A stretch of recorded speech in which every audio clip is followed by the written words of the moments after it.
Respiratorias. La nariz y sus partes. En primer lugar, voy a explicar qué es la nariz. La nariz es la estructura más prominente del rostro humano. Las partes de la nariz se ubican tanto en su superficie externa como en su aspecto interno. La principal función de la porción externa de la nariz es proteger la porción interna y permitir la entrada de aire. La porción interna de la nariz es conocida también como fosas nasales o cavidad nasal. Esta está involucrada en la respiración, el olfato, el habla y el gusto. La anatomía de la nariz externa es bastante simple, ya que es una estructura piramidal. Su raíz está ubicada en la parte superior y el vértice en la parte inferior. La raíz es continua con el aspecto anterior de la cabeza y la porción entre la raíz y el vértice es denominada dorso de la nariz. Inferiormente al vértice se encuentran las dos narinas, o también llamados orificios nasales, que son las aberturas anteriores de la cavidad nasal. Las narinas están separadas entre sí por el tabique nasal y están rodeadas lateralmente por las alas de la nariz. La porción externa de la nariz consta de dos componentes, componente óseo y componente cartilaginoso. La porción ósea también denominados huesos de la nariz son los que le dan forma a la raíz y están conformados por el hueso nasal, por el maxilar y el frontal. Y la porción cartilaginosa se ubica inferiormente y está conformada por los cartílagos alares mayores y menores, dos cartílagos laterales y uno del tabique nasal. Aquí en la imagen se puede ver cómo está dividido el hueso nasal, el cartílago del tabique, el cartílago nasal lateral, el cartílago alar mayor y el tejido fibroadiposo alar. ¿Para qué sirven los cartílagos de la nariz? Los nasales laterales forman el vértice de la nariz, los alares mayores dan soporte a la nariz, los del tabique nasal limitan las narinas medialmente, el alar menor forman el dorso de la nariz.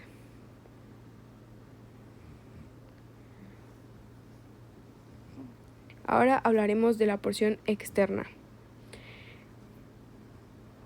Cuenta con dos cavidades. Las dos cavidades se ubican dentro de la porción externa de la nariz y del cráneo adyacente. Estas cavidades se abren anteriormente a la cara a través de las narinas mientras que posteriormente se comunican con la nasofaringe por dos orificios llamados coanas. Además de los orificios anterior y posterior, cada cavidad del nasal tiene techo, piso y paredes lateral y medial. Existen 12 huesos craneales que contribuyen para la formación de la cavidad nasal. Estos incluyen los huesos pares, que vienen siendo los nasales, maxilares, palatinos y lagrimales, y los huesos impares, que son los etmoides, esfenoides, frontal y vómer. Entre todos ellos, el etmoides es el más importante por dos motivos. Uno, forman la porción más grande del marco esquelético de la nariz al formar el techo y las paredes de las cavidades nasales. Y segundo, contiene las celdillas etmoidales, que como grupo son uno de los 4 senos paranasales. En la cavidad nasal externa tiene 3 láminas óseas curvas denominadas cornetes o conchas nasales inferior, medio y superior. Estas están unidas a las paredes laterales y se proyectan dentro de las cavidades. Estas se pueden dividir en 5 pasajes de aire. Sería el meato nasal inferior, que está ubicado entre el piso y el cornete inferior.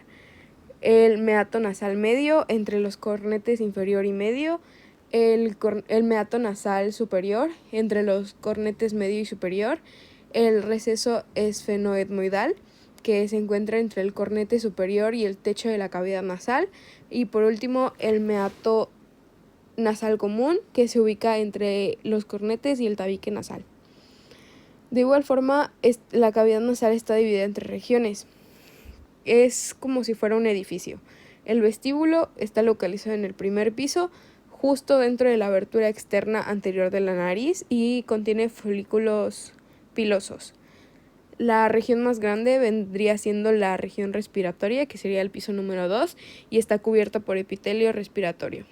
Y por último, la región olfatoria, que vendría siendo el piso número 3, es una pequeña área localizada dentro del cráneo en el vértice superior de la cavidad y está cubierto por células olfatorias y receptores. Las dos cavidades nasales se comunican con 4 recesos óseos llamados senos paranasales, y estos son nombrados de acuerdo a los huesos en donde se localizan. Están el senos esfenoidal, senos maxilar y senos frontal, y también las celdillas etmoidales. Todos estos senos están cubiertos por mucosa respiratoria y están inervados por el nervio trigémino, que vendría siendo el quinto par craneal. Aquí está más explicado dónde está la ubicación de los meatos. Ahora hablaremos, agregando a lo de la nariz está inervada por 3 nervios craneales. El olfato es proporcionado por el nervio olfatorio, como su nombre lo indica, que es el primer par craneal. La sensibilidad general de la nariz es transportada por el nervio trigémino, que vendría siendo el quinto par craneal.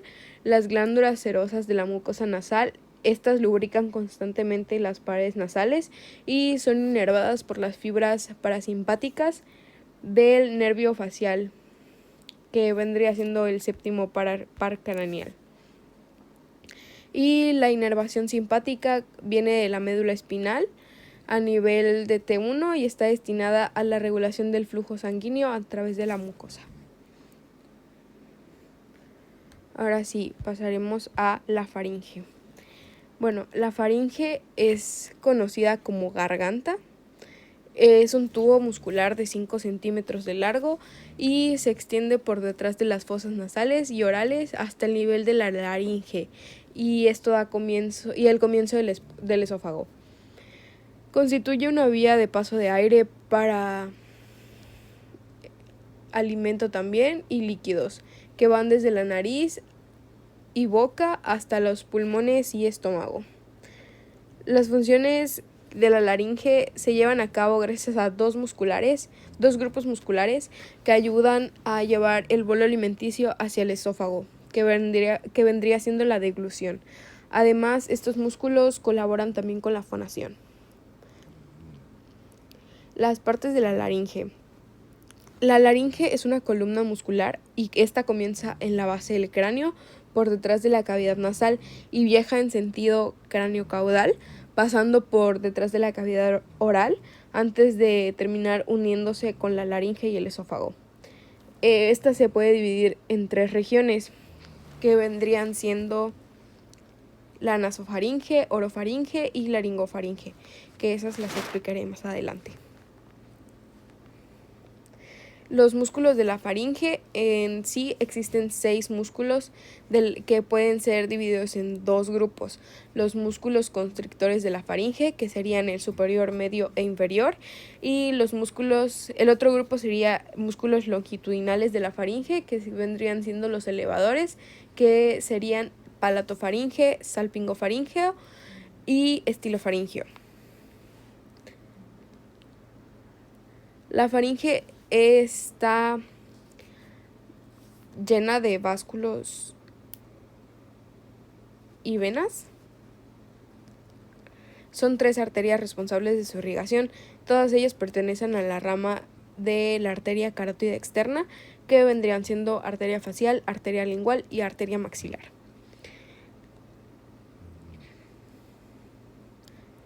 La principal estructura que irriga a la faringe es el plexo nervioso faríngeo, el cual se origina en 3 nervios craneales, que es el nervio vago, que es el 10º par craneal, el nervio glosofaríngeo, que es el 9º par craneal, y el nervio maxilar es el 5º par craneal en su segunda división o B2. Como aspecto general, su función de la faringe, su estructura tubular hace que su principal función salte a la vista, que sería dar paso al aire, dar paso a sólidos y líquidos provenientes de la cavidad oral y nasal, y por lo tanto la faringe trabaja de la mano con los sistemas digestivo y el respiratorio. Los músculos que colaboran con estas funciones generan importantes movimientos para producir la peristalsis, la deglución y fonación, y ya. Aquí se muestra más detallado en dónde se ubica la nasofaringe, la orofaringe, laringofaringe y la cavidad nasal en general. Ahora sí, las divisiones de la faringe. La nasofaringe se encuentra posterior a la cavidad nasal, en donde podemos encontrar otras estructuras como la tonsila faríngea, el torus tuárico y el receso faríngeo o fosita de Rosenmüller. En segundo tenemos la orofaringe, posterior a la cavidad oral, donde se ubican entre otros los pliegues glosoepiglóticos y la vallécula epiglótica. La laringofaringe se encuentra posterior a la laringe, en la cual podemos encontrar estructura como los recesos piriformes. Continuando con las vías respiratorias, tenemos la laringe y sus cartílagos.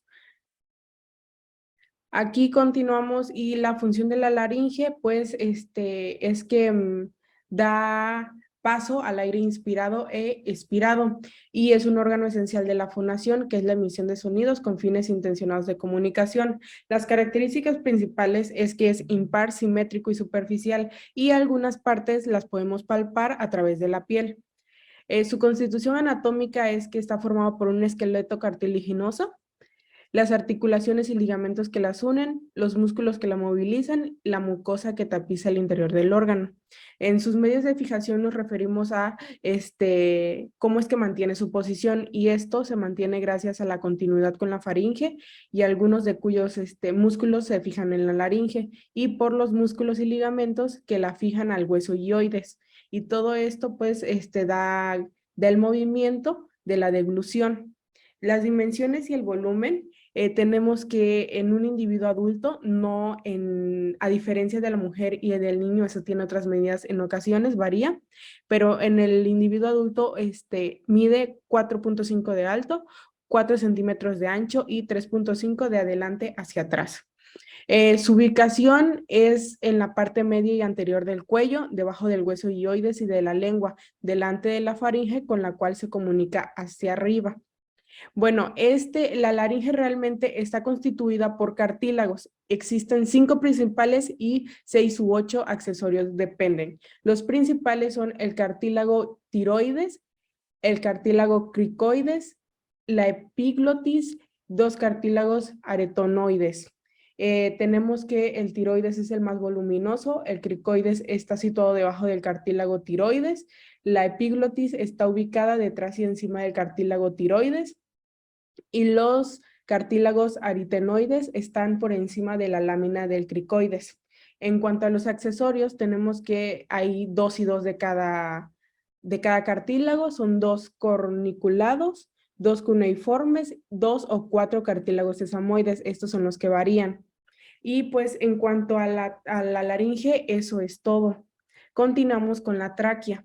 Bueno, la tráquea es un conducto elástico que puede alargarse por tracción tanto hacia arriba como hacia abajo. Y esta es la continuación de la laringe y termina por debajo con bifurcaciones en 2 bronquios, el bronquio principal derecho y el bronquio principal izquierdo. La tráquea tiene la cara anterior, lateral y posterior. La anterior y las laterales son convexas y se origina en el cuello a nivel del borde inferior del cartílago cricoides, a la altura de la sexta vértebra cervical en posición de reposo y con la cabeza erecta. Y su terminación es adelante en el ángulo esternal, unión del manubrio con el cuerpo esternal hacia atrás en el disco intervertebral entre las T4 y T5. Bueno, entre las características tenemos que tiene aproximadamente 12.5 centímetros de largo y 12.5 de diámetro. Discurre inferiormente anterior al esófago y posterior al arco de la aorta y tiene forma de cilindro aplastado en su parte posterior, donde es plana, músculos fibrosa, ligeramente convexa en el ser vivo. Aquí lo podemos ver. Y la tráquea junto con los bronquios ayudan a conducir el aire hacia y desde los pulmones. En sus oblicuidades tiene dos, el sentido sagital y el sentido coronal. El sagital es oblicua hacia abajo y atrás y más profunda cuando más abajo se le considere, y la coronal está desviada a la derecha por el arco aórtico. Y la tráquea también tiene, pues es móvil, entonces tiene dos tipos de movimientos, que es en sentido vertical y en sentido transversal. En el vertical sigue los movimientos de la cabeza y de la laringe, y en el transversal no tiene movimientos fisiológicos realmente. Entonces aquí ya podemos checar la imagen y acá tenemos una imagen de las caras anterior y posterior, y aquí es donde se presentan las partes anatómicas de lo que es la tráquea, como el cartílago cricoides, el primer cartílago traclear,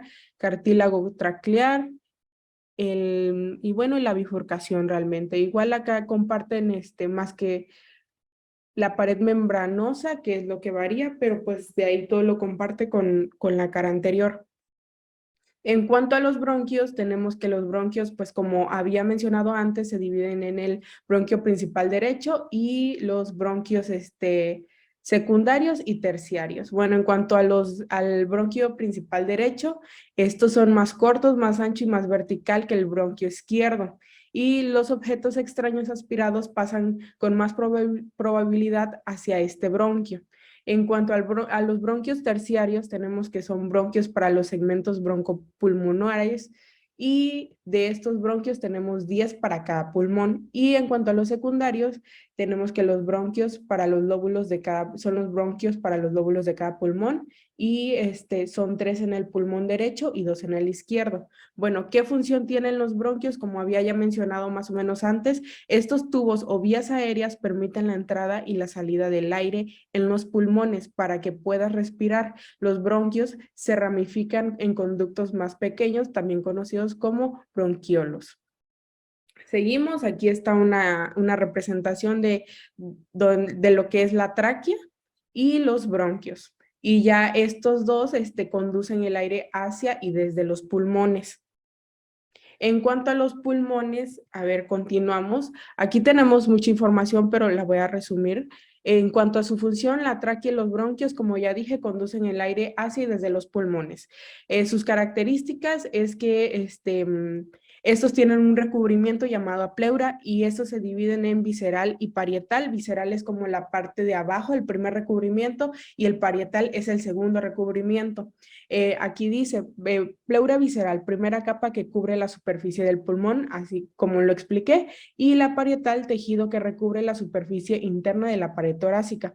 El parietal es el que se divide en costal, mediastínica, inferior y cervical. En cuanto a sus bordes, tiene 3 bordes: el anterior esternal, posterior vertebral e inferior diafragmático.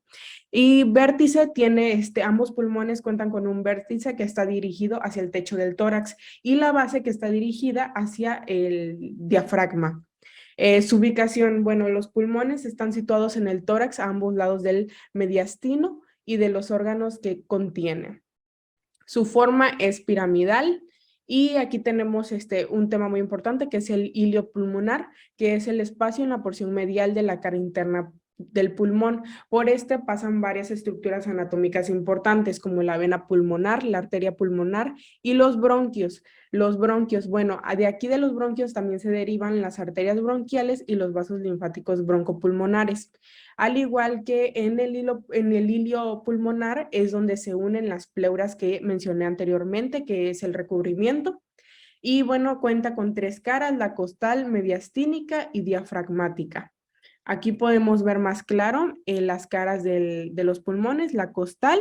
Esto en específico son del pulmón izquierdo, entonces por eso llega a variar, pero aquí están sus partes anatómicas más importantes, que es el lóbulo superior, el vértice del pulmón, el segmento superior del lóbulo inferior, la fisura oblicua y el lóbulo inferior, al igual que abajo se encuentra la língula del pulmón izquierdo. Como dije, estas imágenes son del pulmón izquierdo exclusivamente. En su parte mediastínica, en su cara mediastínica, bueno, tenemos igual otra vez el vértice del pulmón, el ilio, que aquí es de lo que mencioné, que se encuentra entre medio, este lóbulo superior, la fisura oblicua, língula del pulmón, y bueno, pues en su cara diafragmática realmente es lo mismo, lo que estaba en la otra, en la costal, que se alcanza a ver, que está el lóbulo superior, la fisura oblicua, la cara diafragmática del lóbulo inferior. Eso es todo de los pulmones. Aún así aquí está una representación gráfica donde pues aquí están todo esto en los pulmones, aquí está la tráquea y aquí lo de arriba, me faltó describirlo, pero pues esa es la laringe. Bueno, yo les voy a iniciar hablando sobre el corazón y vamos a iniciar con las válvulas. Vamos a tener 4 tipos de válvulas que van a ser la tricúspide, la pulmonar, la mitral y la aórtica. La tricúspide va a ser aquella que controla el flujo sanguíneo entre la aurícula derecha y el ventrículo derecho. La pulmonar va a controlar el flujo sanguíneo del ventrículo derecho a las arterias pulmonares, las cuales transportan la sangre a los pulmones para poder oxigenarla. La válvula mitral va a ser la encargada de que la sangre que ya está oxigenada, que proviene de los pulmones, pase por la aurícula izquierda al ventrículo izquierdo. Y la válvula aórtica permite que la sangre ya oxigenada pase del ventrículo izquierdo a la aorta. Es la más grande y esta transporta la sangre al resto del organismo. Y aquí se puede ver un ejemplo más o menos de cómo funcionan. Vamos a tener a la válvula tricúspide y que está en este lado, en el lado derecho, entre la aurícula y el ventrículo. La sangre va a provenir de estas arterias, tanto superior como inferior, y pues va a traer la sangre no oxigenada a esta área de aquí, que es la aurícula derecha. Y pues cuando ya haya el bombeo de sangre, pues la válvula tricúspide va a abrir sus puertas y va a permitir el flujo de sangre no oxigenada. Y pues esta es la pulmonar. Ese sería como que el segundo paso, por así decirlo, donde se abre esta compuerta y se va hacia la arteria pulmonar, que esta la lleva pues a los pulmones.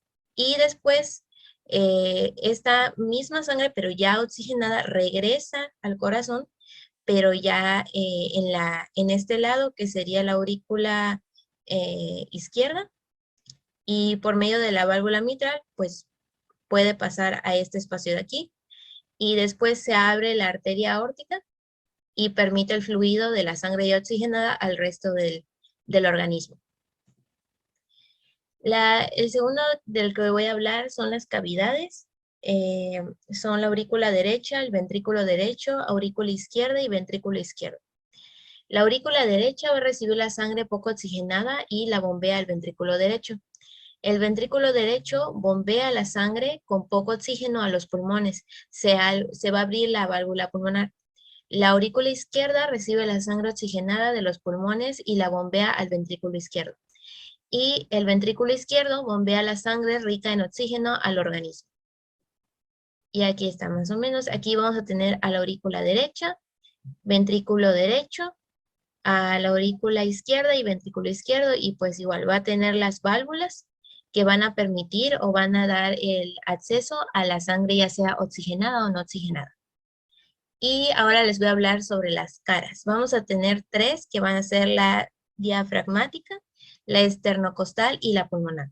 La primera está sobre el diafragma, dividida por el surco coronario en 2 partes, que es el ventricular anterior y auricular derecha superior. El esternocostal, limitado por 2 sectores, el surco auricular, surco ventricular. El surco auricular va a consistir en que va a estar encima del sector ventricular, del tronco pulmonar y la arteria aorta, mientras que el surco ventricular por debajo y a la izquierda del surco coronario. Y la cara pulmonar se divide tanto en derecha como izquierda. La derecha está en contacto con la cara medial del pulmón izquierdo y la izquierda está formada por la porción convexa de la pared lateral de la aurícula derecha. Y esta a su vez tiene la vena cava superior que está por debajo de la aurícula derecha y la vena cava inferior por debajo. Y así más o menos se ve la base del corazón, la cara esternocostal, la cara pulmonar izquierda, cara diafragmática y la cara pulmonar derecha. Y aquí está más detallado, la cara esternocostal va a estar de este lado, la cara diafragmática de este y la cara pulmonar. Ahora les voy a hablar sobre los bordes. El borde derecho inferior separa la cara anterior de la cara inferior del corazón y es un borde muy neto y cortante. El borde superior separa la cara anterior de la cara pulmonar izquierda y es un borde redondeado y poco marcado. Y el borde izquierdo separa la cara izquierda del corazón de la cara inferior y es un borde también redondeado y poco marcado. Y aquí están los bordes. Vamos a tener al borde superior derecho, al borde inferior derecho y al borde izquierdo. Ok, la irrigación del corazón. Las arterias coronarias. Estas sirven, pues, envían sangre, pues, al músculo cardíaco, que en este caso el corazón, obvio, pues proporciona un suministro continuo, pues, de oxígeno y nutrientes necesarios para que se mantenga saludable y, pues, funcione con normalidad. Las arterias coronarias se dividen en dos, derecha y la izquierda. La arteria coronaria derecha, pues esta lleva sangre al ventrículo derecho, la aurícula derecha, al nódulo sinoauricular y al nódulo auriculoventricular, los cuales regulan el ritmo cardíaco. La arteria coronaria derecha se divide en ramificaciones más pequeñas, entre ellas la arteria descente posterior, pues derecha, y la arteria marginal aguda. Y en la izquierda esta se encarga de llevar sangre al ventrículo y atrio izquierdo del corazón. Aquí se muestra un pequeño mapa de la irrigación del corazón. La arteria coronaria derecha, esta irriga en el ventrículo derecho, excepto la parte izquierda de su pared anterior. Y pues sí, se divide en, en 7 ramas. La primera es la arteria del nódulo sinusal, arteria del cono arterioso, rama marginal. Después están las ramas auriculares, arteria interventricular posterior, rama posterior del ventrículo izquierdo y por último la rama del nodo auriculoventricular. En la parte de la arteria coronaria izquierda se divide en 3 ramas también. No, sí, en unas, ¿qué? 4 ramas.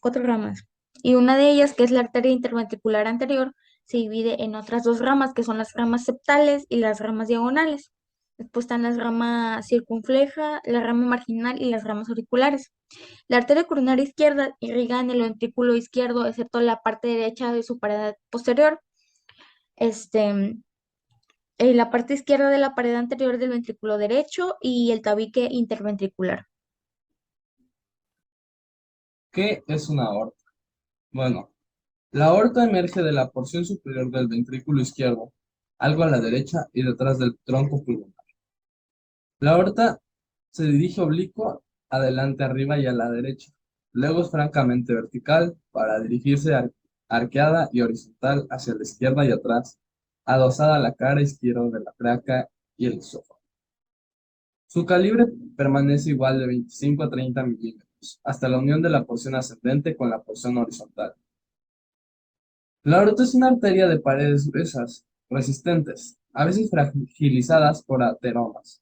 Es susceptible de fisurarse o romperse debido a traumatismos violentos o una distensión excesiva.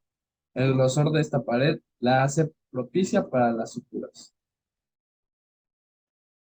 La aorta ascendente se divide en dos, en intrapericardias y extrapericardias. La intrapericardia es la porción ascendente. Presenta en su origen una dilatación, el bulbo aórtico, que se halla por detrás del cono arterioso del ventrículo derecho. La serosa pericardia le forma la aorta y el tronco pulmonar una vaina completa. Adelante, ambas arterias, revestidas por el pericardio, constituyen la pared anterior del seno transverso del pericardio, y a su derecha, con la vena cava superior y el borde superior de la aurícula derecha, la aorta limita el orificio derecho del seno transverso. En la extrapericárdicas, por intermedio del pericardio, la aorta se relaciona por delante con el esternón, proyectándose por detrás del manubrio y de la parte alta del cuerpo. En el arco aórtico, dirigido hacia atrás y a la izquierda en su conjunto, describe una curva de doble concavidad.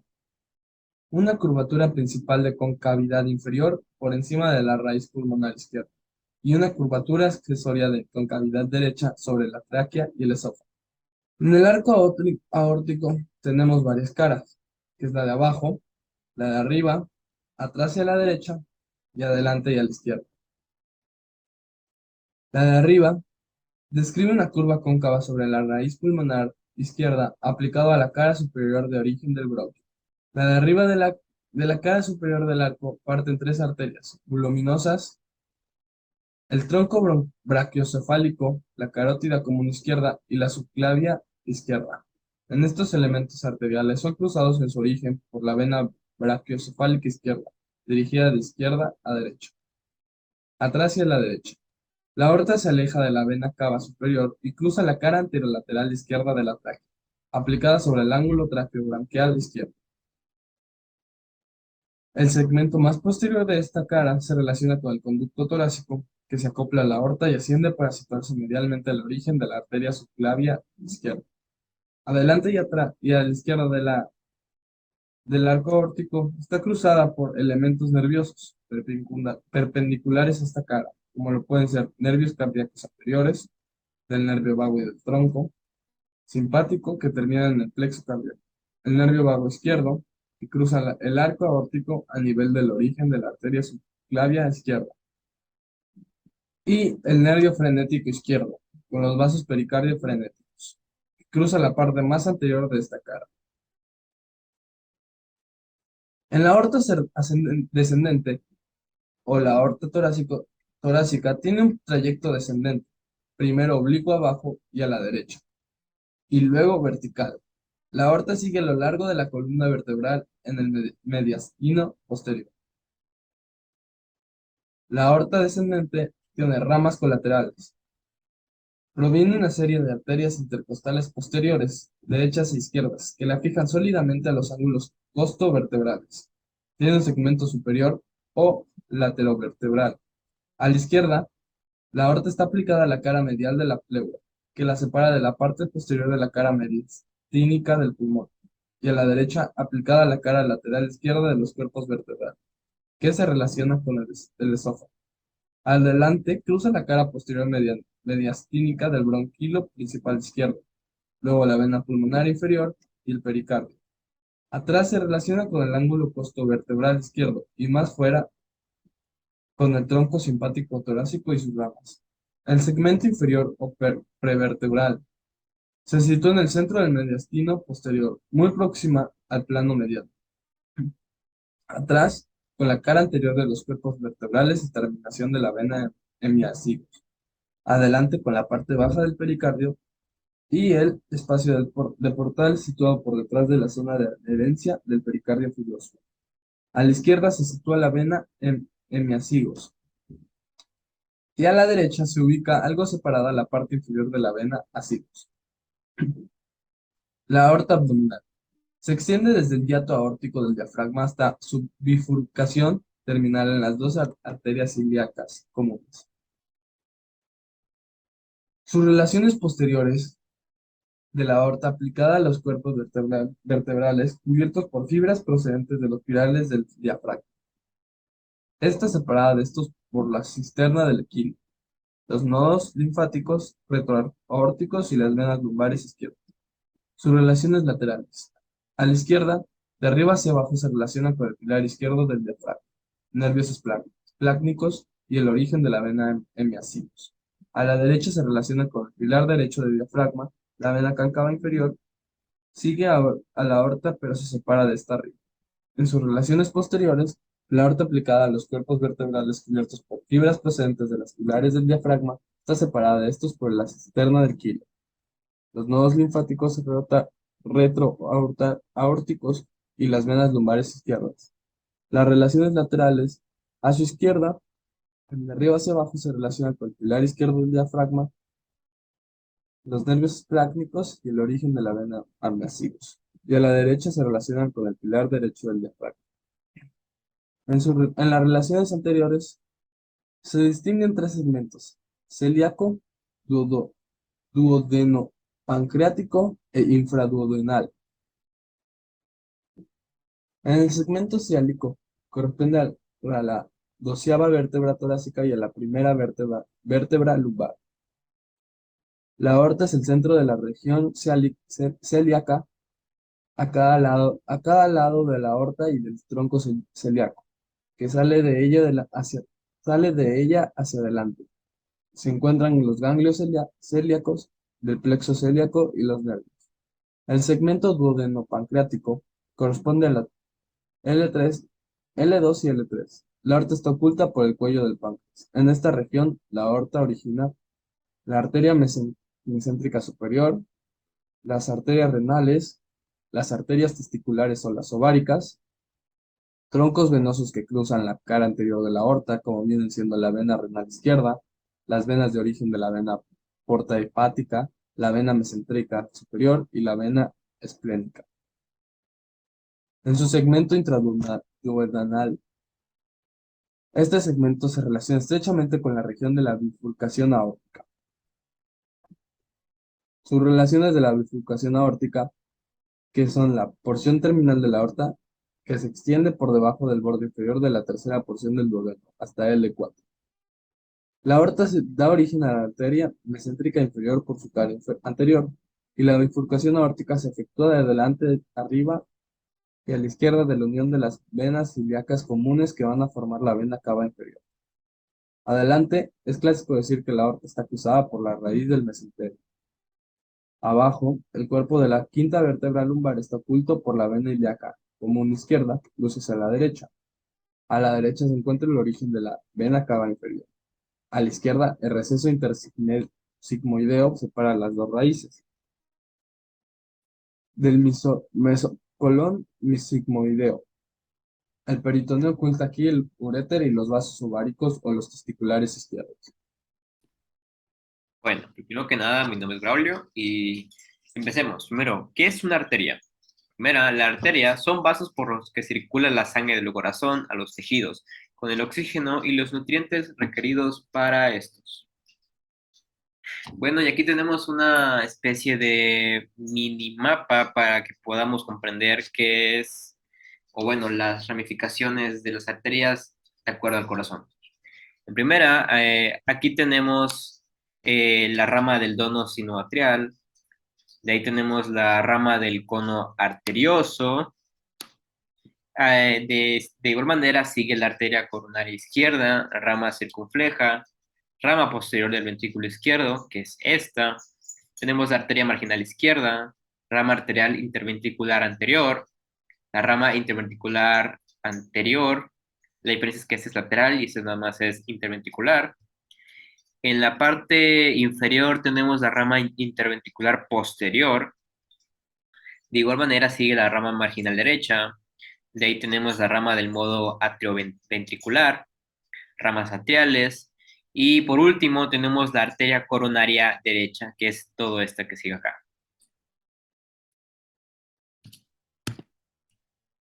Bueno, ahora entremos con las características de arterias musculares. Primero, es más delgada que arterias elásticas. Esa es una característica. La segunda característica es que son células endoteliales. La tercera es que cuenta con capa sebotelial de tejido conectivo escasa y una lámina elástica interna prominente. Ahora entremos con un tema algo aparte, que son las características de las capilares. Primera, ¿qué es? Hay que entender que las arterias, que al entrar en los tejidos se ramifican en incontables vasos microscópicos, que por lo regular conectan las arteriolas con las venulas. Una característica que son muy prominentes es que forman la microcirculación, permiten intercambio de moléculas y gases, y parte del sistema es controlado por el mismo sistema nervioso. Y bueno, aquí tenemos una especie de mapa para saber el proceso de cómo funciona una arteria. Iniciamos desde el corazón, por aquí pasa la luz. Hay que aclarar que estos tres componentes son parte de la túnica interna o íntima, y estos lo conforman el endotelio, subendotelio, lámina elástica interna. De ahí entramos con la túnica media. Por decirlo de alguna manera, una túnica es como una capa, para entenderlo de una manera un poco más sencilla. Pero bueno, la túnica media está conformada por el músculo liso, lámina elástica externa, que es toda esta. De igual manera tenemos la túnica externa o adventicia, que es esta capa de aquí, que como mencioné es una capa, una túnica es una manera de llamarlo. Y tenemos los vasos de los vasos, valga la redundancia, que son estas dos, como de alguna manera, cables que podemos ver acá, de una manera más simplificada o fácil de mencionar. Y estas dos prominencias, o por decirlo de alguna manera, relieves, son las arteriolas. Y aquí tenemos el cuerpo de la arteria. Vena cava superior. La vena cava superior está situada en el interior del tórax y en la parte más anterior del mediastino. La función de la vena cava superior es recibir sangre de la cabeza, del cuello y de los miembros superiores del tórax. Su origen se da en la unión de los troncos venosos brachiocefálicos a nivel de la cara posterior del primer cartílago costal. Este baja por detrás del borde derecho del esternón y atraviesa el pericardio y desemboca en la cara superior de la aurícula derecha. Este recibe sangre de la cavidad craneal, la región orbitaria, una parte de la cara y la región anterior del cuello. También recibe la vena acigos mayor y recibe la yugular interna, la yugular externa, la yugular anterior, la tiroideo superior, medias e inferior, la cervical profunda y la vertebral. Aquí en esta imagen podemos ver que esta es la cava superior, vena cava superior. Esta es la vena aorta, la arteria pulmonar, las venas pulmonares y la vena cava inferior. ¿Cuál es el recorrido? Pasa por delante de la raíz pulmonar derecha, de ahí penetra por el pericardio y termina en la auricular derecha por un orificio avalvular. También la vena cava superior es vertical, algo oblicua hacia abajo y ligera curva de concavidad medial. Este es el pericardio, que es el que mencionamos en la diapositiva anterior, que baja por detrás del borde derecho del esternón y atraviesa el pericardio, es este. Vena cava inferior. La vena cava inferior. ¿Cuál es su función o sus funciones? La vena cava inferior, su principal función es conducir la sangre desde el abdomen a la pelvis y a los miembros inferiores hacia el atrio derecho del corazón. Otras funciones que se evidenciaron durante algunas enfermedades, como obstrucción de la vena porta hepática u obstrucción de la misma vena cava inferior o BCI, que serían sus siglas abreviadas. ¿Cuál es su origen? La vena cava inferior se origina desde la confluencia de las venas ílicas comunes a nivel de L5, justo debajo de la bifurcación de la aorta abdominal. Luego asciende a la pared posterior del abdomen a la derecha de la aorta abdominal en los cuerpos de las vértebras L3 a L5. Después de pasar a través de la cara posterior del hígado, ingresa al tórax a través del foramen de la vena cava inferior excavado en el diafragma. ¿Cuáles son algunas de sus características? Principalmente la vena cava inferior es la más larga del cuerpo, que cuenta con un diámetro aproximado de 18 a 32 milímetros. Es esta que podemos notar azul.